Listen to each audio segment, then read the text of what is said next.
Hi everyone. इस video को शुरू करने के पहले मैं आप सबसे एक रिक्वेस्ट करना चाहती हूँ कि अगर आप अपने फैमिली के ओनली ब्रेड ओनर हो, यानी कि अगर आपके इनकम से आपके घर का खर्चा चलता है, तो प्लीज़ आप इस वीडियो को काफ़ी ध्यान से देखिए। तो आज की वीडियो में मैं बात करने वाली हूँ लाइफ इंश्योरेंस के बारे में।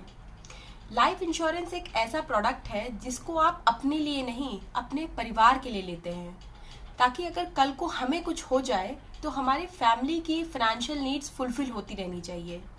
बट उसके पहले अगर आप मेरे चैनल पे नए हैं और अभी तक आपने मेरा चैनल सब्सक्राइब नहीं किया है तो प्लीज़ इसे सब्सक्राइब करें, क्योंकि यहाँ पर मैं हर ट्यूसडे, थर्सडे और सैटरडे इंटरेस्टिंग टॉपिक्स लेके आती हूँ जो आपके पर्सनल फाइनेंस में आपकी मदद कर सकता है। तो लाइफ इंश्योरेंस, जैसे कि हमें नाम से ही समझ में आ रहा है कि ये हमारे लाइफ का इंश्योरेंस है, ताकि अगर कल को हमारी अनटाइमली डेथ हो जाए तो हमारे फैमिली की फाइनेंशियल नीड्स पूरी होती रहनी चाहिए। यानी कि इंश्योरेंस कंपनी हमारे फैमिली को या हमारे नॉमिनी को एक पर्टिकुलर अमाउंट पे करेगी जिससे वो अपनी फाइनेंशियल नीड्स फुलफिल कर सकते हैं। अब लाइफ इंश्योरेंस लेने की एक पर्टिकुलर एज होती है और इसको एक पर्टिकुलर ड्यूरेशन के लिए लिया जाता है। बट नोट करने वाली और इम्पॉर्टेंट बात यहाँ पे ये है कि लाइफ इंश्योरेंस हमें तभी ले लेना चाहिए जब हम अपनी पहली अर्निंग शुरू कर रहे होते हैं। यानी कि लाइफ इंश्योरेंस जितना जल्दी लिया जाए उतना बेहतर होगा आपके लिए। अब इसके दो फायदे हैं। Life insurance unlike health insurance, इसका प्रीमियम जब भी आप लेते हैं उस समय से ब्लॉक हो जाता है। फॉर एग्जाम्पल, लेट्स से आपकी एज अभी 20 ईयर्स है और अगर आज आप लाइफ इंश्योरेंस लेने जा रहे हैं तो लेट्स से फॉर एग्जाम्पल आपको 10,000 का प्रीमियम पड़ता है, लेट्स से 50 लाख के कवर के लिए। तो ये 10,000 आपका फिक्स हो जाएगा जो भी टर्म आपने चूज किया है अपना प्रीमियम पे करने के लिए। लेट्स से वो 40 ईयर्स हो सकता है, 50 ईयर्स हो सकता है, या कोई और भी नंबर हो सकता है आपके रिक्वायरमेंट के हिसाब से। ये 10,000 ही प्रीमियम आप पे करोगे पूरे टाइम ड्यूरेशन के लिए। अब लेट से आप सोच रहे हो कि अभी की जरूरत नहीं है, मैं 5 साल बाद लाइफ इंश्योरेंस लेता हूँ या लेती हूँ, तो आप लेट से आप 25 साल पे लाइफ इंश्योरेंस लेते हो सेम ड्यूरेशन के लिए, तो आप शायद 20% या 10% प्रीमियम ज्यादा पे करोगे सेम कवर के लिए। अब देखिए कितनी सही चीज है, क्योंकि हम सबको इन्फ्लेशन के बारे में तो पता ही है। हम सब ये जानते हैं कि पैसे की जो वैल्यू है वो दिन पे दिन कम होती जा रही है। तो लाइफ इंश्योरेंस का प्रीमियम जो आज आप पे कर रहे हो 10,000 रुपए, वो 10 साल के बाद तो उसकी वैल्यू बहुत कम हो जाएगी। यानी कि आप सेम कवर के लिए आपका प्रीमियम घटता जा रहा है अगर लॉजिकली देखा जाए तो। अब आप सोच रहे होंगे कि इतनी सही चीज है तो लोग आखिर कतराते क्यों है लाइफ इंश्योरेंस लेने के लिए। तो इसका एक कारण जो मुझे समझ में आता है वो ये है कि ज्यादातर लोग ऐसा सोचते हैं कि लेट्स से मैंने 65 ईयर्स तक का कवर लिया और मैं उस ईयर को क्रॉस कर गया, यानी कि मैं उस ईयर को लिव थ्रू कर गया, तो मुझे तो कुछ भी वापस नहीं मिलेगा, मेरे सारे के सारे पैसे डूब गए। अगर वो 10,000 का भी प्रीमियम था या जो भी था, वो तो पूरा का पूरा पैसा बर्बाद हो गया।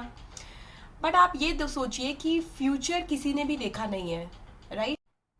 और भगवान ना करे कल को अगर हमें कुछ हो जाता है, स्पेशली तब जब हम अपने घर के ओनली इनकम अर्नर हैं, तो सोचिए एक बार वो सीन कैसा होगा आपके फैमिली वालों के लिए।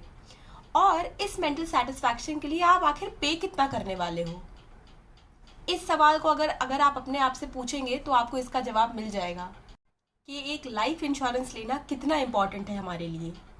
तो जो प्योर टर्म प्लान होता है वो इसीलिए इतना सस्ता भी होता है, क्योंकि इंश्योरेंस कंपनी को हमें या हमारे नॉमिनी को कोई भी अमाउंट नहीं पे करना होता अगर हम वो ड्यूरेशन लिव थ्रू कर जाते हैं। तो हमने ये तो समझ लिया कि लाइफ इंश्योरेंस का कॉन्सेप्ट क्या है और हमें कब लाइफ इंश्योरेंस लेना चाहिए, बट हमें कितना कवर लेना चाहिए और कितने ड्यूरेशन का कवर लेना चाहिए, चलिए अब ये डिस्कस करते हैं। तो सबसे पहले यहाँ पे लाइफ इंश्योरेंस कंपनीज के साइड से एक लिमिटेशन होती है कि आपकी एनुअल इनकम 3 to 5 लाख के ऊपर होनी चाहिए, तभी आप एक लाइफ इंश्योरेंस कवर के लिए अप्लाई कर सकते हैं। और ये लिमिटेशन वेरी करती है फ्रॉम कंपनी टू कंपनी, जो आपको चेक करना होगा जब आप लाइफ इंश्योरेंस लेने जा रहे होंगे तब। अब लेट से अगर एलिजिबिलिटी है तो कितना कवर लेना चाहिए, तो इसका एक थंब रूल है। आपकी जो भी इनकम है उसका 20 टाइम्स होना चाहिए आपका लाइफ इंश्योरेंस कवर, ताकि हमारे जाने के बाद हमारे नॉमिनी को एक अच्छा अमाउंट मिल जाए अपने फाइनेंशियल नीड्स फुलफिल करने के लिए।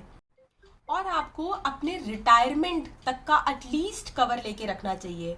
अब चाहे वो 60 ईयर्स हो या 65 ईयर्स हो, या फिर अगर आपने अपने खुद के रिटायरमेंट के लिए कोई एक एज डिसाइड कर रखी होगी तो तब तक का कवर आपको लेके रखना चाहिए। तो अब तक के डिस्कशन से हम लोगों ने समझा कि अगर हमारे फैमिली की इनकम सोर्स किसी भी तरीके से रुक रही है तो उस चीज से बचने के लिए हमें एक लाइफ इंश्योरेंस कवर लेना चाहिए।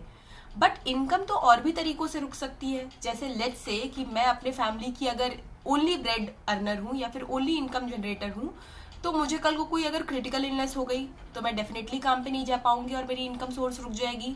या फिर लेट्स से किसी एक्सीडेंट की वजह से मुझे कोई डिसेबिलिटी हो जाती है, उसकी वजह से भी मैं काम पे नहीं जा पाऊंगी और मेरी इनकम सोर्स रुक जाएगी। तो इसको भी कवर करने के लिए लाइफ इंश्योरेंस कंपनीज ऑप्शन देती हैं, जिसको बोलते हैं एड ऑन्स। तो इसमें सबसे पहले आता है क्रिटिकल इलनेस कवर, जो नाम से ही काफी क्लियर है कि अगर पॉलिसी टर्म में पॉलिसी होल्डर को कोई क्रिटिकल इलनेस हो जाती है तो इंश्योरेंस कंपनी उसे भी कवर करेगी। दूसरा है accident due to disability rider. अगर पॉलिसी होल्डर को एक्सीडेंट की वजह से कोई डिसेबिलिटी हो जाती है तो इंश्योरेंस कंपनी उसको भी कवर करेगी, अगर हमने ये राइडर्स चूज किए हैं पॉलिसी लेते टाइम तो। थर्ड आता है premium waiver due to critical illness, और फोर्थ है premium waiver due to disability. तो इस केस में अगर आपने ये राइडर चूज किए हुए हैं तो आपको आगे का प्रीमियम नहीं पे करना पड़ेगा और इंश्योरेंस कंपनी आपके बिहाफ पे आपके प्रीमियम्स पे करती रहेंगी और डेथ होने के टाइम पर आपके नॉमिनी को कवर एज इट इज मिल जाएगा। तो प्रीमियम वेवर वाले जो राइडर्स हैं उसमें आपको ये बात ध्यान रखनी है कि आपको इमीडिएटली कोई कवर नहीं मिलता है। इस केस में सिर्फ आपके जो प्रीमियम्स आप पे कर रहे थे इंश्योरेंस कंपनी को वो रोक दिए जाते हैं। इंश्योरेंस कंपनी आपके बिहाफ पे प्रीमियम पे करती है और एंड में जो भी आपका पॉलिसी टर्म है अगर वो एज इट इज रहता है, अगर डेथ होती है तो कवर आपके नॉमिनी को मिलेगा। अब how to buy the best term insurance plan, इसके ऊपर मैंने ऑलरेडी एक वीडियो बना रखी है जिसका लिंक मैं डिस्क्रिप्शन बॉक्स में मेंशन कर दूंगी, आप वो वीडियो जाके देख सकते हैं। और एक बहुत ही इंपॉर्टेंट पॉइंट मैं नोट करवाना चाहती हूँ यहाँ पर, वो ये है कि लाइफ इंश्योरेंस लेते टाइम आप अपने और अपने लाइफस्टाइल के बारे में सारी चीज़ें क्लियरली अपने लाइफ इंश्योरेंस कंपनी को मेंशन करिए। क्योंकि अगर ऐसा आपने नहीं किया और कल को इंश्योरेंस कंपनी ने कुछ फाइंड आउट किया कि कुछ भी गड़बड़ है, लेट्स से आप स्मोकर हैं और आपने मेंशन नहीं किया, तो इसके काफी नेगेटिव रिपरकशंस हो सकते हैं जो आपको नहीं आपके बाद आपकी फैमिली को झेलना पड़ सकता है। With this we come to the end of this video guys. अगर आपको ये वीडियो अच्छा लगा हो तो प्लीज इसको लाइक करें और अपने फ्रेंड सर्कल में इसको शेयर भी करें। Thank you for watching.